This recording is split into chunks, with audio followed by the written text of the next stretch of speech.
Hey, Guardian. Thanks for your help back there. Just need to clear out this...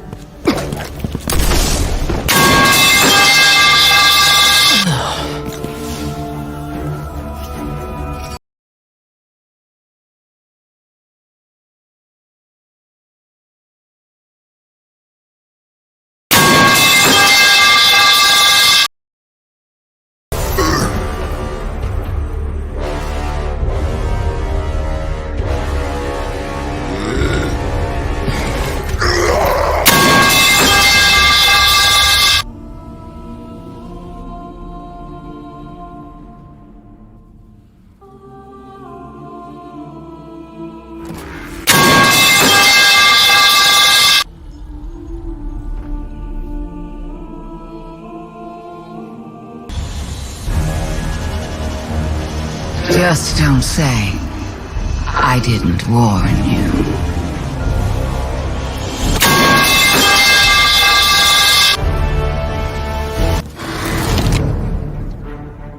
You were always so afraid Shin would get you. Sorry, old friend.